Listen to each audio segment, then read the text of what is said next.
বিশেষ প্রার্থনা, দোয়া প্রার্থনা সম্পর্কে এক গুরুত্বপূর্ণ সংক্ষিপ্ত বিবরণের চেষ্টা করব ইনশাআল্লাহুল আজিজ, যা আমাদের জন্য, পৃথিবীর প্রত্যেকটা মানুষের জন্য একান্ত জরুরি, যা আল্লাহ তাআলা ভালোবাসেন।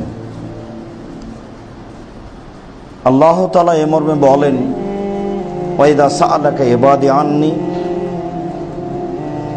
যখন কোনো মানুষ আপনাকে জিজ্ঞাসা করে আমার ব্যাপারে, তখন আপনি বলুন, ফাইন্নী কারিবুন উজিবু দাওয়াতাদ দাঈ ইযা দাআনি, আমি খুব নিকটে আছি, যখনই কোনো মানুষ আমাকে ডাকে তখন আমি তার ডাকে সাড়া দিই। এ কথা আপনি বলে দিন, মানুষ ডাকলে আমি তার ডাকে সাড়া দিব, এটাই আমার কাজ, আমি মানুষের নিকটেই থাকি। আল্লাহ তাআলা অন্যত্রে বলেন, উদউনি আস্তাজিব লাকুম, তোমরা আমাকে ডাকো, আমার কাছে প্রার্থনা করো, আমি তোমাদের প্রার্থনা কবুল করব, আমি কবুলের জন্য প্রতীক্ষমান রয়েছি। আল্লাহ তাআলা বলেন, উদু রব্বাকুম তাজাররু খিফা, তোমরা তোমাদের প্রতিপালককে ডাকো অতীব বিনয়ের সাথে, ভয় ভীতি নিয়ে। তাহলে ডাকের একটা গতি অত্র আয়াতে ভিন্ন হয়ে গেল। আপনাকে যদি জিজ্ঞাসা করে আমার ব্যাপারে, তাহলে আপনি বলুন যে আমি নিকটে আছি, কেউ ডাকলে আমি সাড়া দিই। নিকটে শব্দটির অর্থ, বিগত জুমায় এক পর্যায়ে জনৈক ব্যক্তি জিজ্ঞাসা করছিলেন, আমরা তার উত্তর দিলে তিনি খুব একটা সন্তুষ্ট হতে পারছিলেন না। যেহেতু আমাদের আলোচনায় এক জায়গায় ছিল যে আল্লাহ সর্বত্র বিরাজমান নন, তিনি সপ্তম আকাশের উপরে আছেন, তিনি সপ্তম আকাশের উপরে থেকেই মানুষের সহযোগিতা করে থাকেন। আমরা মর্মে একটি উত্তরে বলেছিলাম যে যখন আবু বকর সিদ্দিক রাদিয়াল্লাহু তাআলা আনহু বললেন, আল্লাহ রাসূল, মুশরিকরা যদি পায়ের দিকে লক্ষ্য করে তাহলে আমাদের দেখতে পাবে, আমরা তো গর্তের ভিতরে আছি, তারা তো উপরে, এই যারা আহাদুক মিন নাযারা আহাদুক মিলা কাদামায়ে ফায়ারানা, তারা পায়ের দিকে দেখলে আমাদেরকে দেখে নেবে। তখন রাসূল সাল্লাল্লাহু আলাইহি সাল্লাম বললেন, আবু বকর, আপনি কি মনে করেন আমরা দুইজন? আল্লাহ সালেসুনা, আল্লাহ আমাদের তৃতীয় জন, লা তাহজান ইন্নাল্লাহ মা'ানা, চিন্তা করবেন না, নিশ্চয় আল্লাহ আমাদের সাথে আছেন। তাহলে এখানে বোঝা যাচ্ছে যে আল্লাহ আমাদের সাথে আছেন। ওইদিকে আমরা বলছিলাম যে যখন মূসা আলাইহিস সালাম আটকা পড়লেন, সঙ্গী সাথী বললেন, ইন্নাকা লামুদরিকুন, আমরা বন্দী, ডানে বামে পিছনে ফেরাউন, সামনে সাগর, বাঁচার তো কোনো পথ নেই। তখন মূসা আলাইহিস সালাম বললেন, কাল্লা, কখনো নহে, ইন্না মা'ইয়া রাব্বি, আমার সাথে আমার প্রতিপালক রয়েছেন, সায়াহদিনী, তিনি আমাকে পথ দেখাবেন। এখানেও তিনি বলছেন, ইন্না মা'ইয়া রাব্বি, আমার সাথে আমার প্রতিপালক রয়েছেন।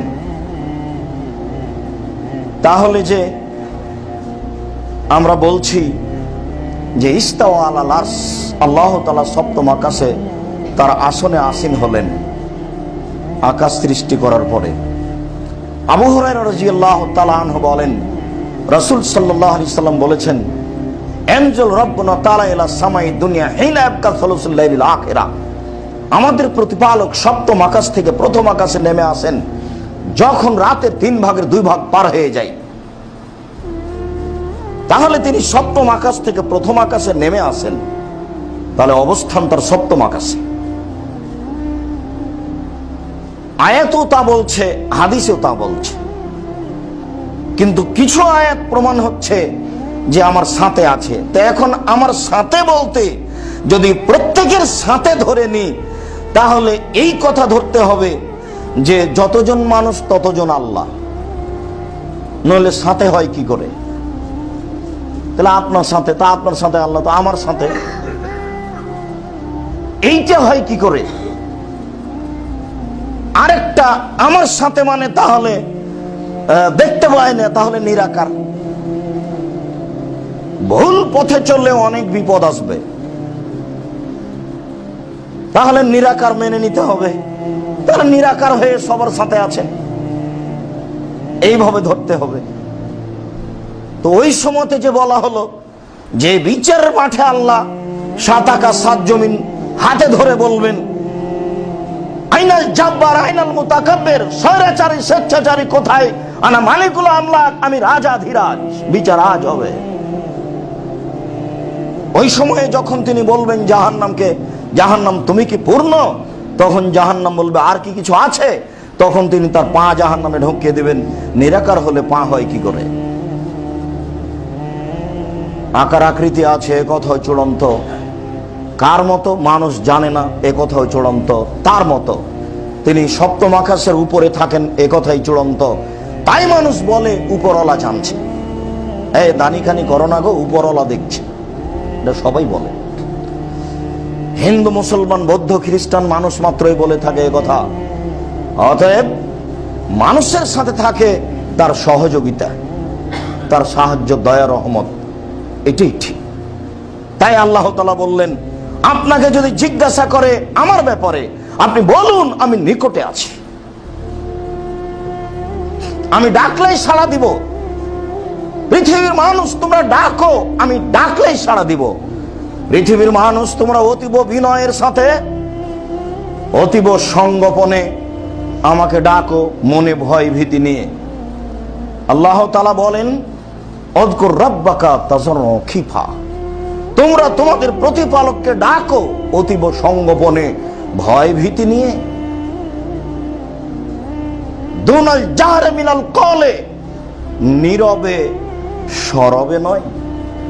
তাহলে এদেশে যত দলবদ্ধভাবে মসজিদে হইচই করে আল্লাহকে ডাকা হচ্ছে, সব বাতিল, একটাও ঠিক নয়। হ্যাঁ, জোরে জিকির আছে সময়। যেমন যখন আপনার বিমানটা এলামলামের উপরে গেল, তখন ভারত, বাংলাদেশ, পাকিস্তান, এমান এদেশের লোকগুলি বলবে, লাব্বাইক উমরাতান, আমি উমরার জন্য প্রস্তুত। লাব্বাইক আল্লাহুম্মা লাব্বাইক, লাব্বাইক লা শারীকা লাকা লাব্বাইক, ইন্নাল হামদা ওয়ান নি'মাতা লাকা ওয়াল মুলক লা শারীকা লাক। যে যেমন পারে চিলিয়ে মাঠঘাট একাকার করে দিবে। উমরা শেষ হওয়া পর্যন্ত দিন রাত সমান হবে, ওটা একটা পর্যায়। তাছাড়া আল্লাহ তাআলা বলছেন, শব্দ ছাড়াই নীরবে ডাকো।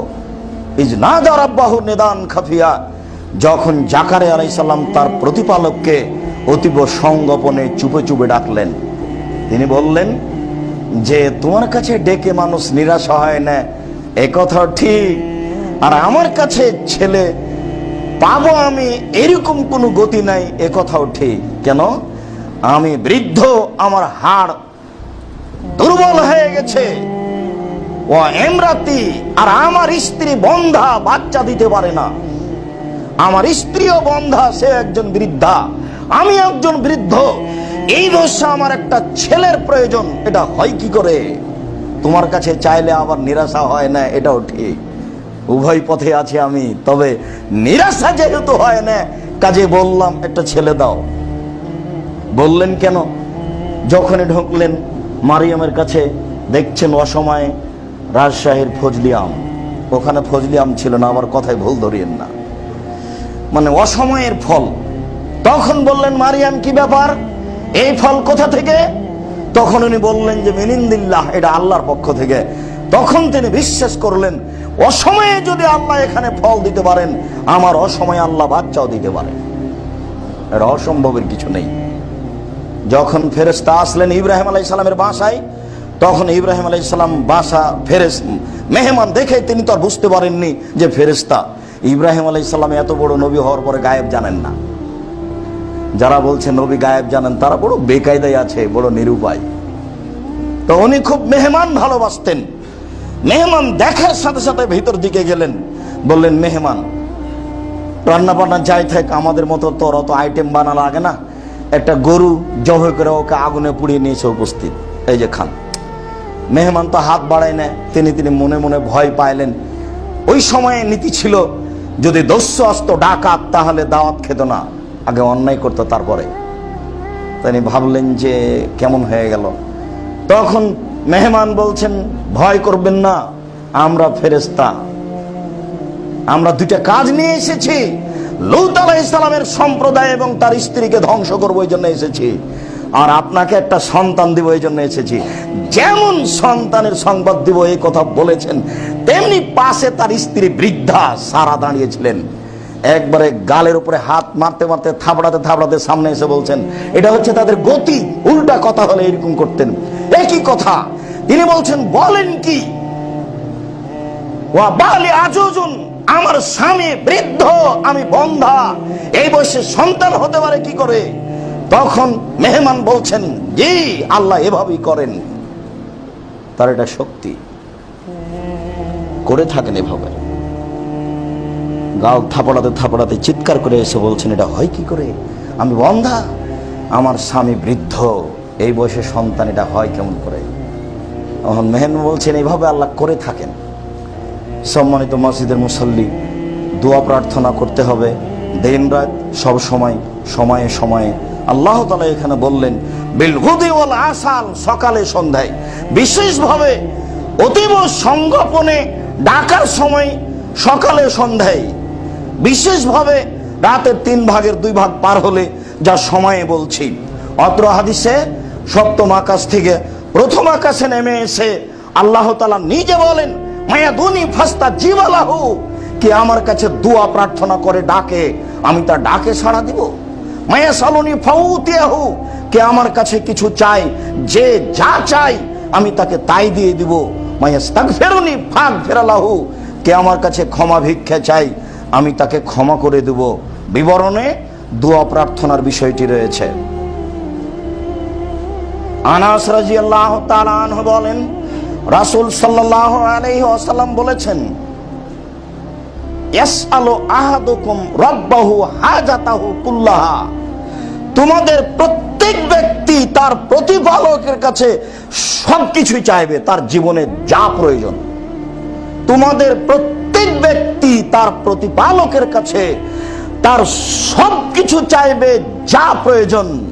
হাত্তা ইয়াসআলাহু, এমনকি নিচে নামতে নামতে নামতে নিচে নেমে গিয়ে বলছেন, হাত্তা ইয়াসআলাহু, এমনকি সিস আনা লেহেজান কথা, স্যান্ডেলের ফিতে ছিঁড়ে গেলে বলবে আল্লাহকে, আল্লাহ ফিতাটার ব্যবস্থা করে দাও। আপনি অত সহজ মনে করিয়েন না ফিতে চাওয়ার জন্য আল্লাহ আপনাকে, আল্লাহ রাসূল আপনাকে বলছেন। আপনি মনে করিয়েন না যে ফিতাটা আমার আয়াতে অধীনে, সম্ভব নাও হতে পারে। সাধারণ ব্যাপার আপনি ঠেকে থাকেন, ছেলে আপনাকে বলেছে আব্বু একটা কলম আনবেন, তা আপনি বলেননি ইনশাআল্লাহ, ভুলে গেছেন, বলেন আপনি পারলেন না কেন? আপনি সহজেই জুতার ফিতে কিনে নিতে পারবেন স্যান্ডেলের, এই কথা ঠিক নয়। অবশ্যই ছোট থেকে ছোট, ক্ষুদ্র থেকে ক্ষুদ্র, সূক্ষ্ম থেকে সূক্ষ্ম, প্রত্যেকটা জিনিস তার কাছে চাইতে হবে। চূড়ান্ত ভাবে জেনে নেন, নিজে কিছু করেন, করতে পারেন, এই নীতি বাতিল করতে হবে। নইলে আবার অনুবাদ শুনুন, তিনি বলেন, ইয়াসআলু আহাদুকুম রাব্বাহু হাজাতাহু কুল্লাহা, তোমাদের প্রত্যেক ব্যক্তি তার প্রয়োজন চাইবে, সব প্রয়োজন। এই কথা বলার পরে বলছেন, হাত্তা ইয়াসআলাহু, এমনকি তার কাছে চাইবে, সিস আনালিহি, তার স্যান্ডেলের ফিতা, তার চাপ্পলের ফিতা। এজেন কাটা যখন ছিঁড়ে যাবে, তাহলে ছিঁড়ে গেলে বলতে হবে আল্লাহ ব্যবস্থা করো। এত ছোট কথা আপনার কাছে চাওয়া প্রয়োজন মনে হয় কি? ও তো রাস্তায় ছিঁড়ে গেছে, ফেলে দিয়ে আর একটা, বা ব্যাগে আছে, না হয় রাস্তায় দোকান আছে। মানুষ বিত্তশালী হলে আল্লাহকে ভুলে যাবে, এ কথাও ঠিক। মানুষ বিত্তশালী হলে আল্লাহকে স্মরণ করবে, এ কথাও ঠিক। তবে আল্লাহকে স্মরণ করাই বড় কথা। আবু হুরায়রা রাদিয়াল্লাহু তাআলা আনহু বলেন, রাসূল সাল্লাল্লাহু আলাইহি ওয়াসাল্লাম বলেছেন, ইয়াস্তাজিবু লিল আবদে, আল্লাহ তাআলা মানুষের কথা গ্রহণ করেন,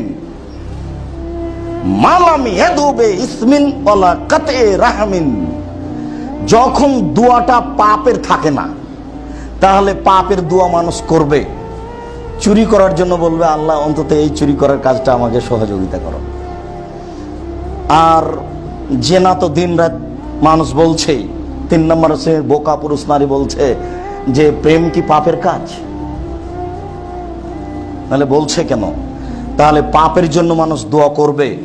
1450 বছর আগেকার এই বাক্যটি, মালাম এদবে ইসমিন, মানুষের দোয়া কবুল হবে যতক্ষণ পর্যন্ত তার দোয়া হবে না পাপের জন্য। তবে পাপের জন্য মানুষ দোয়া করবে, এই কথাই ঠিক, এই বাক্য প্রমাণ করে।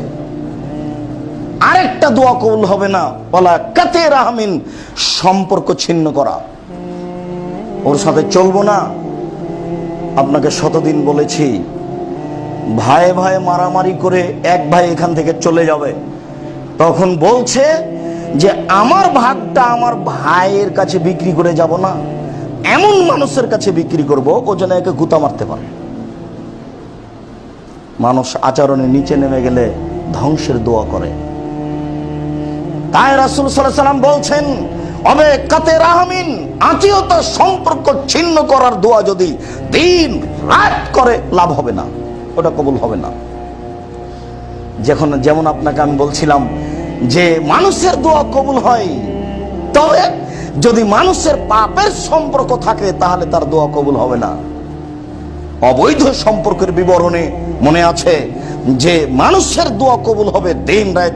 এই ছেলে, তোমার মা দিন রাত দোয়া করে, বোরকা পরেও থাকে, কিন্তু প্রেমের গল্প করে মোবাইলে, তোমার মা তোমার জন্য যতই দোয়া করুক কবুল হবে না। 1450 বছর পূর্বেকার বলা কথা। পাপের জন্য দোয়া কবুল হবে না। এরপরে তিনি বলছেন মালাম ইয়াস্তাজিল, যতক্ষণ পর্যন্ত তাড়াহুড়া করলো না ততক্ষণ পর্যন্ত দোয়া কবুল হলে। এবার কঠিন হয়ে গেল, করলেই হবে এই কথা নয়। তখন সাহাবীগণ বললেন অমাল ইস্তেজাল, আল্লাহ রাসূল তাড়াহুড়া কি? তাড়াহুড়া মানে এটা তো বুঝলাম না, দোয়া করবো কবুল হবে এটাই তো বুঝি, তো তাড়াহুড়া করবে না এই যে এটা বুঝলাম না। তখন আল্লাহ রাসূল বললেন যে একুলো দাওয়াতো কাদাওয়াতো লামারা ইস্তাজিবু, বলবে যে কত দোয়া করলাম দোয়া কবুল হয় না। হাত্তা ইয়াস্তাহসিরা, তারপর দুর্বল হয়ে যাবে, হয়েছে আর কত করলাম, দেখেছি দোয়া কবুল হয় না। হাত্তা ইয়াদাহা, শেষ পর্যন্ত দোয়া ছেড়েই দিবে। হাত্তা ইয়াদা দোয়া, শেষ পর্যন্ত দোয়া ছেড়েই দিবে।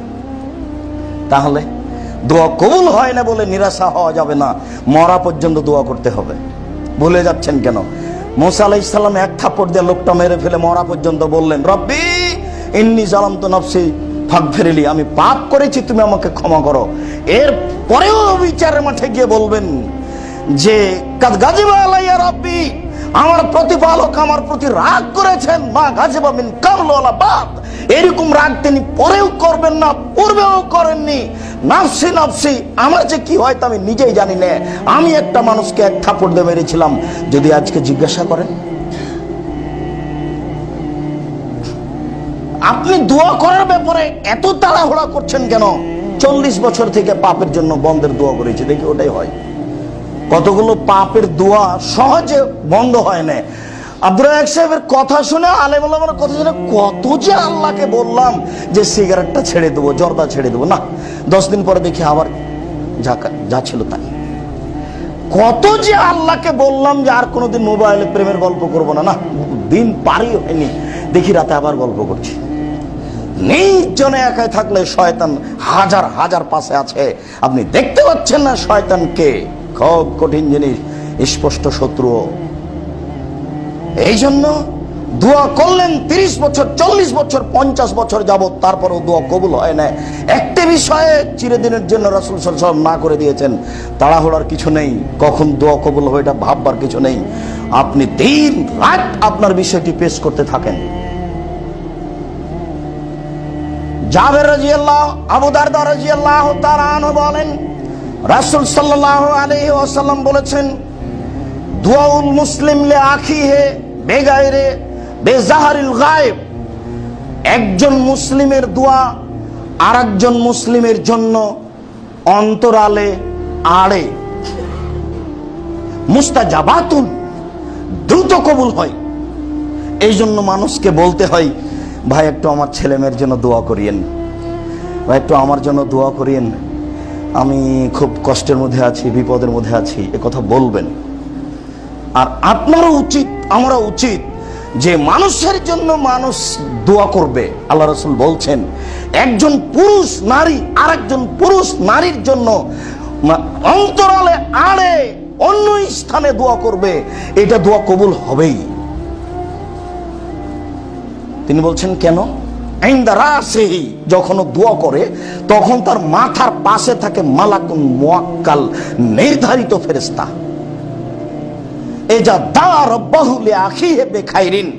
যখনই সে তার ভাইয়ের জন্য কোনো কল্যাণের দোয়া করে, তখন নির্ধারিত ফেরেশতা বলেন আমিন, আল্লাহ এটা কবুল করো, আল্লাহ তুমি এটা কবুল করো, আল্লাহ তুমি এটা কবুল করো। ওয়ালাকা বিমিসলিন, তুমি যে তোমার ভাইয়ের জন্য দোয়া করলে তো তোমারও অনুরূপ। বুঝাতে পারলাম কি না? বুখারী মুসলিম। তাহলে আপনি যদি আমার জন্য দোয়া করেন, তাহলে ফেরেশতা আপনার বলার সাথে সাথে আমিন বলছেন। এই জন্য কোনো সময় কাউকে, ছেলে মেয়েকে মন্দ কথা বলে ডাকবেন না। সব সময় ফেরেশতা আপনার সাথে নির্ধারিত আছেন, তারা আপনার কথার উপরে দোয়া করছেন। এই জন্য মন্দ কথা, খারাপ কথা, বদদোয়া কোনো সময় মুখে আনবেন না, যা এখনই রাসূল সাল্লাল্লাহু আলাইহি ওয়াসাল্লাম বলেন। জাবের রাদিয়াল্লাহু তাআলা আনহু বলেন, রাসূল সাল্লাল্লাহু আলাইহি ওয়াসাল্লাম বলেছেন, লা তাদু আলা আনফুসিকুম, নিজের জন্য ধ্বংস কামনা করো না, নিজের ব্যাপারে বদদোয়া করো না। ওয়ালা তাদু আলা আওলাদিকুম, নিজের ছেলে মেয়ের জন্য বদদোয়া করো না। ওয়ালা তাদু আলা আমওয়ালিকুম, অর্থ সম্পদের জন্য বদদোয়া করো না।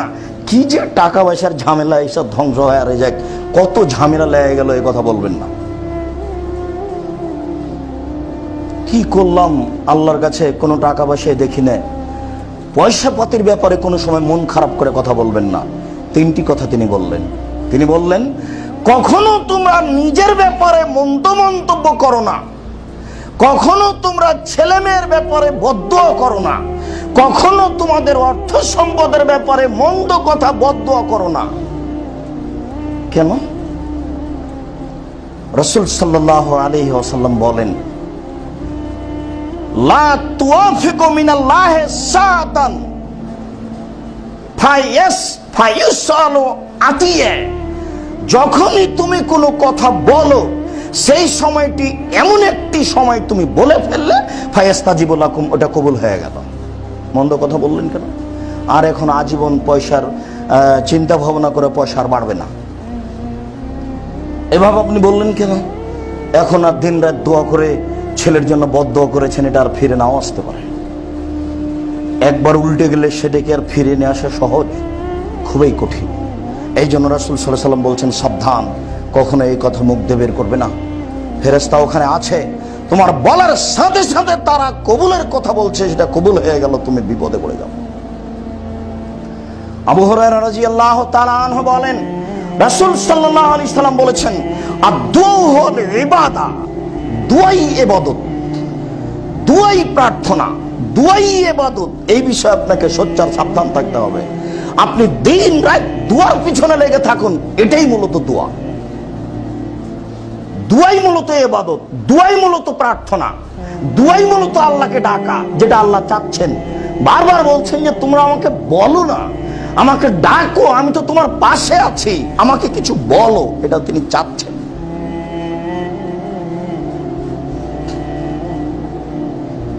জাবের রাদিয়াল্লাহু তাআলা আনহু বলেন, রাসূল সাল্লাল্লাহু আলাইহি ওয়াসাল্লাম বলেছেন, আফজালুয যিকরি লা ইলাহা ইল্লাল্লাহ ওয়া আফজালুদ দুআ আলহামদুলিল্লাহ। মানুষের জীবনে সবচেয়ে উত্তম জিকির হচ্ছে লা ইলাহা ইল্লাল্লাহ। আল্লাহ আল্লাহ আল্লাহ নামে জিকির করলে পাপ হবেই। ইল্লাল্লাহ ইল্লাল্লাহ ইল্লাল্লাহ নামে জিকির করলে পাপ হবেই। হু হু হু নামে জিকির করলে পাপ হবেই। কেন? এতে আল্লাহ রাসূলকে অপমান করা হবে। তিনি বলেছেন, আফজালুয যিকরি লা ইলাহা ইল্লাল্লাহ, সবচেয়ে উত্তম জিকির হচ্ছে লা ইলাহা ইল্লাল্লাহ। ওরা সব সময় চিৎকার করে মাথা হিলিয়ে বলছে, তারা বলছে যে এমন জিকির করতে হবে, দর্শক যেন মনে করে পাগল হয়ে গেছে। এই কথা বলে যে আপনি একদিনও লা ইলাহা ইল্লাল্লাহ বলেন না, তাহলে কেমন হবে বলেন? আমি লা ইলাহা ইল্লাল্লাহ কেন বলবো? লা ইলাহা ইল্লাল্লাহ পাগল বলে, যারা হু হু করে তারা বলে, তা আপনি বলবেন না? রাসূল সাল্লাল্লাহু আলাইহি ওয়াসাল্লাম বলছেন যে সবচেয়ে উত্তম জিকির হচ্ছে লা ইলাহা ইল্লাল্লাহ, ওয়া আফজালুদ দুআ আলহামদুলিল্লাহ, আর সবচেয়ে উত্তম দোয়া হচ্ছে আলহামদুলিল্লাহ। মাঝে মধ্যে আলহামদুলিল্লাহ বলতে হবে। ও বলছে যে কেমন আছেন, তখন বলছে যে আপনাদের দোয়া। আরে আমি তো আপনার জন্য দোয়া করিনি কখনো। আবার বলছে যে আল্লাহ যে হালে রাখে, আল্লাহ যে হালে রাখে আর আলহামদুলিল্লাহ দুইটা কি সমান হলো? কখনো নয়, এটা সমান হতে পারে না। আবু মুসা আশআরী রাদিয়াল্লাহু তাআলা আনহু বলেন, রাসূল সাল্লাল্লাহু আলাইহি সাল্লামের সাথে আমরা একদা ছিলাম। কুন্না মা রাসূলিল্লাহ সাল্লাল্লাহু আলাইহি সাল্লাম ফি সাফারিন, আমরা রাসূলের সাথে একদা এক সফরে ছিলাম। কুন্না ইযা আলাউনা কাব্বারনা, যখনই আমরা উপর দিকে উঠতাম তখনই আল্লাহু আকবার বলতাম। মাঝে মধ্যে লিফলেটে লেখা আছে, ওই লিফলেট বলছি, আপনার ওই লিফটে লেখা আছে যে ওঠার সময়তে বলতে হবে আল্লাহু আকবার, আর যখন লিফট নিচে যাবে তখন বলতে হবে সুবহানাল্লাহ। কথা ঠিক আছে, কিন্তু ইসলামিক হাসপাতালের মাঝে মধ্যে ঘরে গায়ে লেখা আছে দোয়া খাওয়ার দোয়া, কি ঔষধ খাওয়ার দোয়া হচ্ছে আল্লাহুম্মা শাফি, আল্লাহ শাফি। এটা হলো বিসমিল্লাহর জায়গাতে চলে আসলো আল্লাহ শাফি। দেখেন মানুষের বুদ্ধি কেমন। ওটাও ঠিক আছে, আপনি এই যেটা আপনার এতে আছে লিফটে আছে সেটা আপনি বলেন, বলা তো অভ্যাসই হন। আবু মুসা আশআরী রাদিয়াল্লাহু তাআলা আনহু বলেন যে আমরা এক সফরে রাসূলের সাথে ছিলাম। এ জালাও না কাব্বার না, যখনই আমরা উঁচু স্থানে উঠতাম টিলাই, তখনই আমরা বলতাম আল্লাহু আকবার। তখন আল্লাহ রাসূল বললেন ইরবাউন আনফুসুকুম, তোমাদের আত্মাকে শান্তি দাও, ধীরে বলো, চুপে চুপে বলো আল্লাহু আকবার। ইন্নাকুম লা তাদুনা আসাম্মা ওয়ালা গায়েব, নিশ্চয় তোমরা যাকে ডাকো বধির নয়, তোমরা যাকে ডাকো অন্ধ নয়। তাদুনা সামিয়াম বাসিরা কারিবা, তোমরা যাকে ডাকো সর্বশ্রোতা, তোমরা যাকে ডাকো সর্বদ্রষ্টা, তোমরা যাকে ডাকো সে অতীব নিকটে। জোরে বলছো কেন? তাহলে জোরে ইবাদতের অনুমতি নেই, ব্যতিক্রম কোন জায়গা। ঈদের দিন জোরে বলবেন আল্লাহু আকবার, আল্লাহু আকবার, লা ইলাহা ইল্লাল্লাহ, আল্লাহু আকবার, আল্লাহু আকবার, ওয়ালিল্লাহিল হামদ। তাছাড়া স্বাভাবিক ইবাদতে চুপে। বুখারী মুসলিম। তোমরা যাকে ডাকো সব শুনে, তোমরা যাকে ডাকো সব দেখে, তোমরা যাকে ডাকো অতীব নিকটে, এইভাবে চিৎকার করে ডাকছো কেন? ধীর স্থির ভাবে চুপে চুপে আল্লাহকে ডাকো, অতীব সংগোপনে। আল্লাহ আমাদের কথা শুনবেন। আল্লাহ তুমি আমাদের কথা কবুল করো। আল্লাহুম্মা আমিন। আল্লাহুম্মা সাল্লি আলাইহি।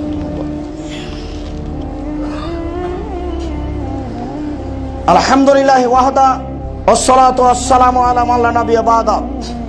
জাবের রাদিয়াল্লাহু তাআলা আনহু বলেন, রাসূল সাল্লাল্লাহু আলাইহি ওয়াসাল্লাম বলেছেন, মান সাররাহু আন ইস্তাজিবাল্লাহু লাহু ইনদা শাদায়েদ ওয়াল কুরাবে, যারা চায় যে বিপদের সময় আল্লাহ তার দোয়া কবুল করুক, যারা চায়, যাদের মনটা চায় যে আমি খুব বিপদে পড়লে আল্লাহ যেন আমার দোয়া কবুল করে,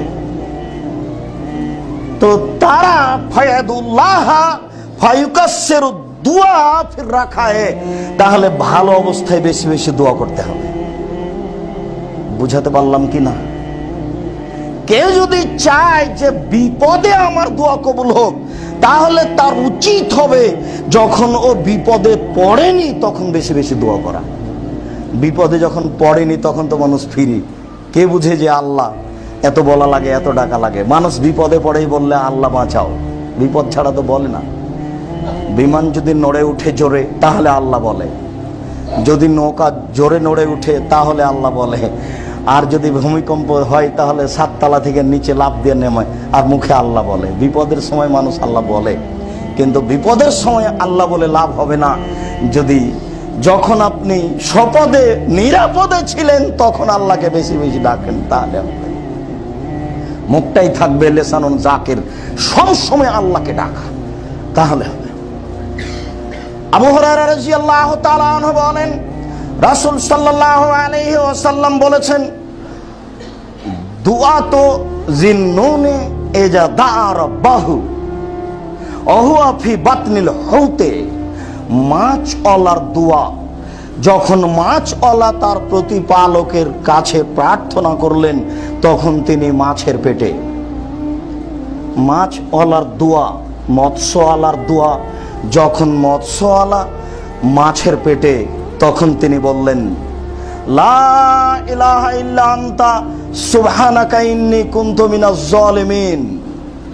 মাছওয়ালার দোয়া, মাছওয়ালা যখন প্রার্থনা করলেন তখন তিনি মাছের পেটে।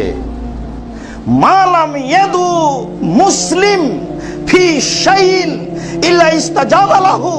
পৃথিবীর যে কোনো মানুষ যে কোনো সমস্যায় যদি এই দোয়া করে, আমি আল্লাহ তার দোয়া কবুল করব। পৃথিবীর যে কোনো মানুষ ফি শাইইন, যে কোনো সমস্যায়, সমস্যা ছোট হোক বড় হোক, যে কোনো সমস্যা পৃথিবীতে, ফি শাইইন, যে কোনো সমস্যায়, যে কোনো সমস্যাকে সামনে রেখে যদি আমাকে বলে তাহলে আমি তার এই কথা কবুল করব। মুসলিম। সম্মানিত মসজিদের মুসল্লি, মাছওয়ালার দোয়া, ইউনূস আলাইহিস সালামের দোয়া মাছের পেটে বলছিলেন। আবু হুরায়রা রাদিয়াল্লাহু তাআলা আনহু বলেন, সামিয়া রাসূলুল্লাহ সাল্লাল্লাহু আলাইহি সাল্লাম রাজুলান ইয়াদু। রাসূল সাল্লাল্লাহু আলাইহি সাল্লাম একজন লোককে দোয়া করতে শুনলেন। লোকটি বলছে এভাবে, আল্লাহুম্মা ইন্নী আসআলুকা বিআন্নাকা আনতাল্লাহ। হে আল্লাহ, আমি তোমার কাছে চাচ্ছি এই জন্য যে তুমি আল্লাহ। আল্লাহ, আমি তোমার কাছে চাচ্ছি, হে আল্লাহ, আমি তোমার কাছে চাচ্ছি এই জন্য যে তুমি আল্লাহ। লা ইলাহা ইল্লা আনতাল আহাদুস সামাদুল্লাযী লাম ইয়ালিদ ওয়া লাম ইউলাদ ওয়া লাম ইয়াকুল লাহু কুফুয়ান আহাদ। তুমি ছাড়া কোনো মাবুদ নেই, তোমার সমকক্ষ কেউ নেই, তুমি কাউকে জন্ম দেওনি, তুমি কারো থেকে জন্ম নেওনি। এই দোয়াটা যখন বলল তখন আল্লাহ রাসূল বললেন, দা বিসমিল্লাহিল আযম আল্লাযী শুইলা বিহা আতা ওয়া দুইয়া বিহি আজাবা। এই লোকটি এমন আল্লাহর বড় নামের মাধ্যমে প্রার্থনা করেছে, এই দোয়াটি এত বড় দোয়া, এর নাম ইসমে আজম। ওরা বলছে যে দোয়া ইউনূস ইসমে আজম, ওরা বলছে যে মুসার দোয়া দোয়া ইসমে আজম, ওরা বলছে সুবহানাল্লাহ ইসমে আজম। জি না, সব মিথ্যা কথা। এই দোয়ার নাম হলো ইসমে আজম। আল্লাহ রাসূল নিজে বলছেন, মুসলিম, আল্লাহ রাসূল নিজে বলছেন, ফাদাল্লাহা, লোকটি দোয়া করেছে বে ইসমিল্লাহিল আযম, ইসমে আজম দিয়ে। লোকটি দোয়া করেছে ইসমে আজম দিয়ে। ফায়েজা শুইলা আতা, ফায়েজা শুইলা বিহি আতা, এর মাধ্যমে চাইলে তাকে আল্লাহ দিবেনি। ওয়াজা তুয়া ফাজাবা, এর মাধ্যমে প্রার্থনা করলে কবুল হবেই। আবার বলেন তো তাহলে, আল্লাহুম্মা ইন্নী আসআলুকা বিআন্নাকা আনতাল্লাহ লা ইলাহা ইল্লা আনতাল আহাদুস সামাদুল্লাযী লাম ইয়ালিদ ওয়া লাম ইউলাদ ওয়া লাম ইয়াকুল লাহু কুফুয়ান আহাদ। খুব ভারী হয়ে গেল, বয়স বেশি হয়ে গেছে, চিন্তা করবেন না, মসজিদ থেকে বের হয়ে একটা দোয়ার বই নেবেন, দেওয়া আছে, দোয়া মুখস্থ করতে হবে, 7 দিনে করেন, করতেই হবে। যার মাধ্যম দিয়ে চাওয়া হয়, ওটা যেটা সবচেয়ে বড় মাধ্যম, যার নামে ইসমে আজম, সেটা হলো এই দোয়া। বুখারী মুসলিম। এই দোয়ার মাধ্যমে চাইবেন, এবার দোয়া কবুল হবে ইনশাআল্লাহ, নিরাশার কিছু নেই। দাখালা রাজুলুন মসজিদান, একজন লোক মসজিদে ঢুকলো, ওয়াসালাল্লাহ, সালাত আদায় করে আল্লাহর কাছে দোয়া করলো, ওয়াকাদ তারাকা আলাইয়া সালাহ, লোকটি ছেড়ে দিল আমার উপরে দুরূদ পড়া। তখন আল্লাহ রাসূল বললেন, এই শোনো, ফাওয়ালান সাল্লি আলাইয়া সুম্মা দুআ তুজাব, তুমি আগে দোয়া করার পূর্বে আমার উপরে দুরূদ পড়ো, এরপরে তুমি দোয়া করো, তাহলে তোমার দোয়া কবুল হবে। তুমি আমার উপরে আগে দুরূদ পড়ো, তারপরে দোয়া করো, তাহলে তোমার দোয়া কবুল হবে। একটি লোক মসজিদে ঢুকলো, মসজিদে ঢুকে সালাত আদায় করলো, ফাহমেদ আল্লাহ, এরপরে আল্লাহর প্রশংসা করলো, ওয়া সাল্লা আলাইয়া, এরপরে আমার উপরে দুরূদ পড়লো। তখন আল্লাহ রাসূল বললেন যে ফাদু তুজাব, তুমি দোয়া করো, তোমার দোয়া কবুল হবে, তুমি দোয়া করো, তুমি তোমার দোয়া কবুল হবে। তাহলে আল্লাহর প্রশংসা, এবার আল্লাহর প্রশংসা কোনটা? ওই যে ইসমে আজম। তাহলে দুরূদ কোনটা? দুরূদে ইব্রাহিম।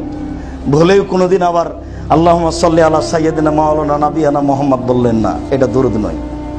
খুব ভালোভাবে মনে থাকতে হবে, আগে আল্লাহর প্রশংসা মানে ইসমে আজম, এরপরে আল্লাহ রাসূলের উপর দুরূদ মানে দুরূদে ইব্রাহিম, এরপরে আপনি যেটা চাচ্ছেন সেটা করেন। কি চাচ্ছেন আপনি সেটা চান।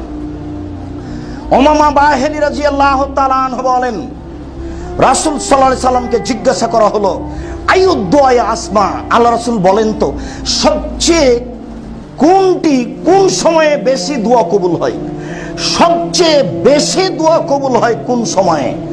তখন রাসূল সাল্লাল্লাহু আলাইহি ওয়াসাল্লাম উত্তরে বললেন জওফুল লাইলিল আখির, শেষ রাতে।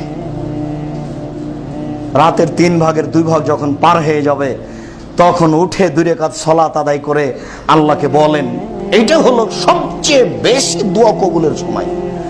আর এমনিতে রাসূল সাল্লাল্লাহু আলাইহি ওয়াসাল্লাম বলেছেন মানিস্তাররা লাইলান, যখন কোনো মানুষ শেষ রাতে উঠে ইয়াসালুল্লাহ শাইআন, আর ও আল্লাহর কাছে কিছু চায়, ইল্লা আতাহু ইয়াহু, আল্লাহ তাকে দিয়েই দেন।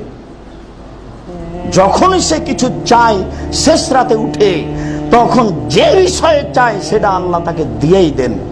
এই জন্য দোয়া কবুলের সবচেয়ে উত্তম সময় হচ্ছে, দোয়া চাওয়ার সবচেয়ে উত্তম সময় হচ্ছে শেষ রাত।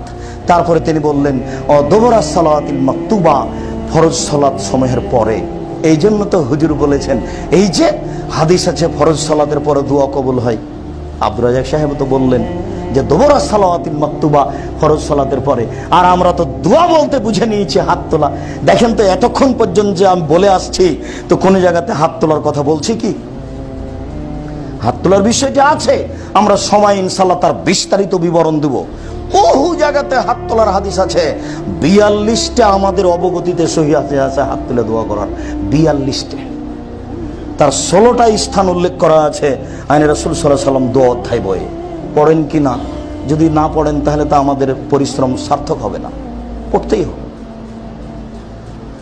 রাসূল সাল্লাল্লাহু আলাইহি ওয়াসাল্লাম এখানে বললেন যে ফরজ সালাতের পরে যেসব দোয়া করা হয় সেই দোয়া কবুল হয়। তাহলে আপনাকে ফরজ সালাতের পরে সিরিয়াল দোয়া রাখতে হবে, আল্লাহু আকবার, আস্তাগফিরুল্লাহ, আস্তাগফিরুল্লাহ, আস্তাগফিরুল্লাহ, আল্লাহুম্মা আনতাস সালাম ওয়া মিনকাস সালাম, তাবারাকতা ইয়া যাল জালালি ওয়াল ইকরাম, লা ইলাহা ইল্লাল্লাহ ওয়াহদাহু লা শারীকা লাহু, লাহুল মুলকু ওয়া লাহুল হামদু ওয়া হুয়া আলা কুল্লি শাইইন কাদির, লা হাওলা ওয়া লা কুওয়াতা, এইসব যত দোয়া আছে। এরপরে তো আয়াতুল কুরসি আছেই। আয়াতুল কুরসির ব্যাপারে তো আপনাকে বলা হয়েছে যে ফরজ সালাতের পরে যদি মানুষ আয়াতুল কুরসি পড়ে তাহলে জান্নাতে চলেই গেছে, প্রবেশ করেনি কেন? মরেনি এই জন্য, মরলেই যাবে। তাহলে আপনি এই সুযোগটা দিন রাত ছেড়ে দিবেন কেন? আপনার অলসতাটা কোথায়? যখন শরীরে অলসতা আসবে তখন আপনি টিকতে পারবেন না। আব্দুল ইবনে আব্বাস রাদিয়াল্লাহু তাআলা আনহু বলেন, রাসূল সাল্লাল্লাহু আলাইহি ওয়াসাল্লাম বলেছেন, নেয়ামাতান, আল্লাহর পক্ষ থেকে 2টি অনুগ্রহ রয়েছে, মাকবুলানি কাসীরুম মিনান নাস, বহু মানুষই তাকে ভুল বুঝেছে। আল্লাহর পক্ষ থেকে মানুষের উপরে 2টি দয়া আছে, মানুষ দয়া 2টিকে ভুল বুঝেছে। আল্লাহর পক্ষ থেকে মানুষের উপরে 2টি দয়া রয়েছে, দয়া 2টিকে মানুষ ভুল বুঝেছে। তার একটি দয়া হচ্ছে সাহাত, শরীরের সুস্থতা। শরীরের সুস্থতা কত বড় দয়া, যে চলতে পারে না তাকে জিজ্ঞাসা করলে বোঝা যাবে। যে হাত পা নড়াতে পারে না তাকে জিজ্ঞাসা করলে বোঝা যাবে। ওকে এখন দোয়া করতে বলেন তো দিন রাত। তাহলে শরীরের সুস্থতা আল্লাহর কত বড় দয়া। আমি আল্লাহ দিয়েছিলাম যে তুমি এখন একটু জিকির আজকার করো, তাতে তো তুমি দোকানে আড্ডা পিটে টিভি দেখে কাটিয়েছো, এখন বেকায়দায় পড়ে আমাকে কি বলতে চাচ্ছ? সাহাত আল ফারাক, অবসর। সকাল 10টায় দোকান খুলেছো, ব্যবসাখানা রাত 10টায় বন্ধ করেছো। তো এই যে রাত 10টা থেকে নিয়ে আবার সকাল 10টা পর্যন্ত তুমি অবসর থাকলে, তাহলে কি তুমি সব সময় অশ্লীল কথা নিয়ে বা স্ত্রী নিয়ে আর টিভি নিয়ে বসে থাকবে? এই কি এর ফাঁকে কি তুমি আমার জন্য একটু সময় বের করবে না? মনে রেখো, আমার জন্য একটু সময় বের যদি না করো তাহলে আমলাও ইয়াদাকা জ্ঞানান, আমি আমলাও ইয়াদাকা সগলান, তোমার হাতকে আমি ব্যস্ততা দিয়ে পূর্ণ করে দেব। ওলামা শুদ্ধ ফাঁক রাখ, তোমার দারিদ্রতা বন্ধ করবো না, কোটি টাকা হলেও তুমি ভিক্ষু, আমি এটা করবই। তাফাল, যদি এমনটা না করো, আমার জন্য যদি একটু সময় বের করো, তাহলে আমি দুইটা কাজ করব। আমরা ইয়াদাকা গেলাম, তোমার হাতকে আমি টাকা দিয়ে পূর্ণ করে দেবো। 10 টাকাতে তুমি মনে করবে আমি 10 কোটি টাকার মালিক, এটা আমি তোমার মনে করে দিব। অশুদ্ধ ফাঁক রাখ, তোমার দারিদ্রতা বন্ধ করে দেব। তুমি তখন 10 টাকাকে 10 কোটি টাকা ভাববে, তখন তোমার চিন্তা থাকবে না। দেনদার তখন তুমি বলতে পারবে সুবহানাল্লাহ, আলহামদুলিল্লাহ, আমাকে ফাঁকি দিও না। আমাকে ফাঁকি দিলে আমি বুঝতে পারি আমি ফাঁকি, তোমাকে যথাযথ উত্তর দিয়ে ছাড়বো।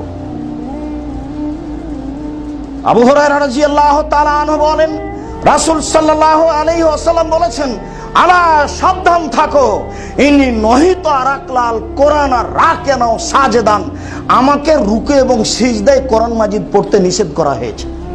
সাবধান থাকো তোমরা, আমাকে রুকু এবং সিজদায় কোরআন মাজিদ পড়তে নিষেধ করা হয়েছে। ফামার রুকু ও ফাযিমু ফিহা রাব্বা, তোমরা রুকুতে আল্লাহর বড়ত্ব বর্ণনা করো, রুকুতে বলো যে আল্লাহ বড়। কি বলবেন তাহলে? সুবহান রাব্বিয়াল আযীম, ওই আল্লাহর পবিত্রতা বর্ণনা করছি যে আল্লাহ মহান বড়। তাহলে কি বলবেন? তাহলে বলেন সুবহানাকা আল্লাহুম্মা রাব্বানা ওয়া বিহামদিকা আল্লাহুম্মা গফিরলি, হে আল্লাহ, তোমার পবিত্রতা সহকারে, তোমার প্রশংসা সহকারে তোমার পবিত্রতা বর্ণনা করি, তুমি আমাকে মাফ করো। সুবহানাদিল জাবরুতি ওয়াল মালাকুতি ওয়াল কিবরি ওয়াল আজমাত, তোমার পবিত্রতা বর্ণনা করি, তুমি অহংকারী, তুমি বড়, তুমি সর্বশক্তিমান। এইগুলো রুকুতে বলো। ওয়াম্মা সুজুদু ফাকসিরু, ওয়াম্মা সুজুদু ফাজতাহিদু ফাকামিনু ইস্তাজাবা লাকুম, থাকলো সিজদা, সেখানে বেশি বেশি দোয়া করো, শোভনীয় যে এখানে দোয়া কবুল হবে। থাকলো সিজদা, তো সিজদায় বেশি বেশি দোয়া করো, শোভনীয় যে এখানে দোয়া কবুল হবে।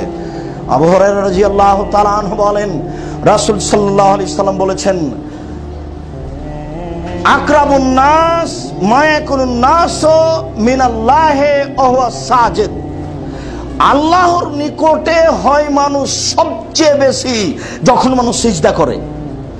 মানুষ যখন সিজদা করে তখন সবচেয়ে আল্লাহর নিকটে হয়ে যায়। একবার তো বিবরণে বলছিলাম যে আল্লাহ আপনার আছে এই ঘাড়ের রগের চেয়ে নিকটে, আর আল্লাহ এখানে বলছেন যে মানুষ যখন সিজদা করে তখন আল্লাহ সবচেয়ে মানুষের নিকটে হয়ে যায়। এই কথা বলে আপনি কি বুঝতে চাচ্ছেন এগুলি? তার মানে এই সময়ে দোয়া সবচেয়ে বেশি কবুল হয়। এই জন্য তো হাজারো মানুষ পৃথিবীতে যারা এখিরুন আলিল আফকান, যখনই আল্লাহকে ভয় করে তখনই তারা মাটিতে লুটিয়ে পড়ে, কান্নাকাটি করে, এবং তাদের কান্নাকাটির শব্দ তাদের ভীতিকে ভিতরে আরো বেশি সঞ্চার করে দেয়। যেটা আপনার মাঝে মধ্যে ঘটে কিনা, জীবনে একদিন ঘটেছে কিনা, আপনি আল্লাহর ভয়ে কেঁদে মাটিতে লুটিয়ে পড়েছেন, এটা কখন, কই, কবে ঘটেছে?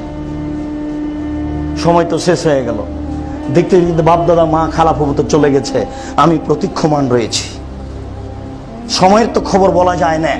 রাসূল সাল্লাল্লাহু আলাইহি ওয়াসাল্লাম বলছেন সিজদাই সবচেয়ে আল্লাহর নিকটে বেশি হয়, অতএব ফাকসির দুআ, বেশি বেশি দোয়া করো, যত দোয়া করার প্রয়োজন রয়েছে সব করে নাও।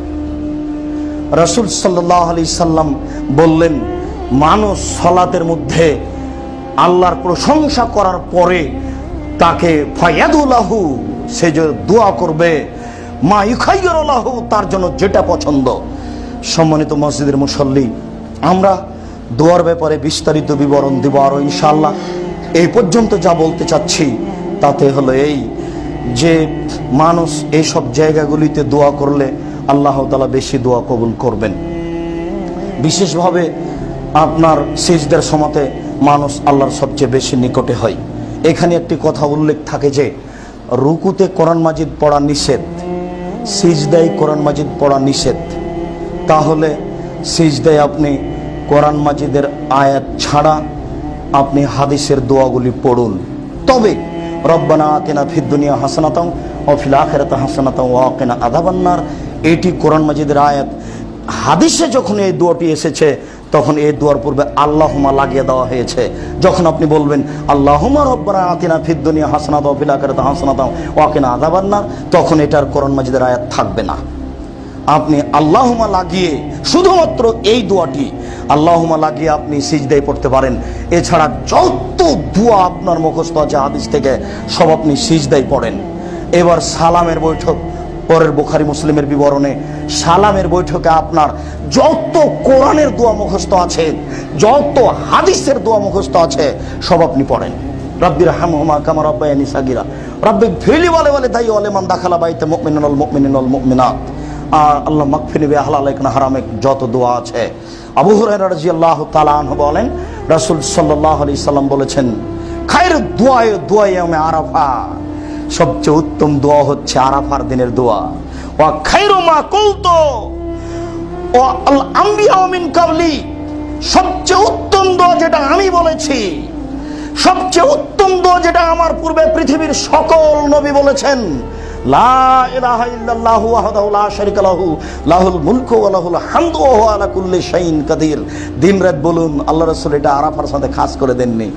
তবে যারা হজ যাত্রী তারা আরাফার মাঠে সারা দিন এটা বলবে। যদি আরাফার মাঠে খাওয়ার পানি, খাদ্য আর পানিতে একেবারে মাঠ ঘাট ভর্তি, যেই দিকে যাচ্ছে সবাই দেখছি যে কে এক বোঝা মাঠা নিয়ে আসছে, কেউ পানি নিয়ে আসছে, কেউ খাওয়ার নিয়ে আসছে। এত খাওয়া হলে কে আল্লাহকে ডাকবে? আর দিন যত যাবে তত কান্নাকাটি করতে হবে। সূর্য ডুবার পূর্বে হাত তুলে দোয়া করতে হবে দীর্ঘ সময় ধরে। সব বন্ধ। বলছিলাম সম্মানিত মসজিদের মুসল্লি, খায়রুদ দুআয়ে দুআয়ে ইয়াউমে আরাফা, আরাফার মাঠের দোয়া হচ্ছে সবচেয়ে দামি দোয়া। ওয়া খায়রু মা কুলতু আনা, সবচেয়ে উত্তম দোয়া যেটা আমি বলেছি। ওয়াল আমবিয়া মিন কাবলি, আমার পূর্বে সকল নবী বলেছেন, আদম থেকে নিয়ে সবাই বলেছেন, সেটা হলো লা ইলাহা ইল্লাল্লাহু ওয়াহদাহু লা শারীকা লাহু লাহুল মুলকু ওয়া লাহুল হামদু ওয়া হুয়া আলা কুল্লি শাইইন কাদির। সম্মানিত মসজিদের মুসল্লি, আমরা দোয়া সম্পর্কে এক গুরুত্বপূর্ণ বিবরণ পেশ করছিলাম। আমরা কিছু কিছু সময় উল্লেখ করি, যে সময়ের ব্যবধানে আমরা আরও সময় উল্লেখ করব। তার উপরন্তু আমরা যেটুকু বলছি সেটুকু হচ্ছে আপনার জীবনের জন্য আপনি দোয়া, ক্ষমা, ইস্তেগফার নিজের সাথী হিসাবে গ্রহণ করে নেন। বিচারের মাঠে সবচেয়ে মানুষ নিজেকে সফল মনে করবে ওই যে বেশি বেশি আল্লাহর দরবারে ক্ষমা চেয়েছে, আস্তাগফিরুল্লাহ অতুবু ইলাইহি বলেছে।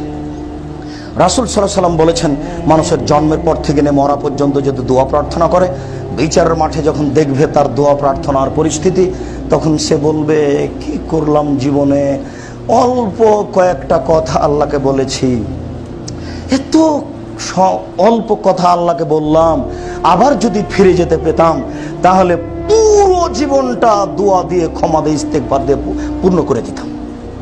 অথচ রাসূল সাল্লাল্লাহু আলাইহি ওয়াসাল্লাম বলছেন, ও জন্মের পর থেকে মরা পর্যন্ত, যেদিন থেকে কথা বলতে শিখেছে সেদিন থেকে মরা পর্যন্ত বলতেই থেকেছে। এরপরেও বিচার মাঠের পরিস্থিতি এত জটিল যে তারটুকুকে একেবারেই সংক্ষিপ্ত, একেবারেই ছোট, অল্প কম দেখছে। বলেন তাহলে আপনার আর আমার কি হবে? যেহেতু বুঝতে পারছি না, কাজেই ওর বাস্তব আমরা বিবরণও দিতে পারছি না আপনাদের সামনে। এরপরে বলছি, সম্মানিত দিনী ভাই ও বোন, আপনারা দোয়া প্রার্থনা নিজের জীবনের সাথী করে নেন, সকাল সন্ধ্যায় দিন রাত। আল্লাহ, আমরা মানুষ, আমাদের ভুল ত্রুটি থাকতেই পারে, তুমি আমাদের মাফ করো। আমাদের যারা মারা গেছে তুমি তাদের কবরের শাস্তি মাফ করো। আমরা যারা অসুস্থ তুমি তাদের আরোগ্য দান করো। আমরা যারা বেঁচে আছি তুমি তাদেরকে তোমার রাসূলের পদ্ধতি অনুযায়ী চলার তৌফিক দান করো। আমাদের পুরো জীবনটাকে দোয়া, ইস্তেগফার, ক্ষমা দিয়ে পূর্ণ করে দাও। তোমার দরবারে এই দাবি, এই দাওয়া, এই দোয়া রেখে আজকের জুমার খুতবা এখানে শেষ করলাম।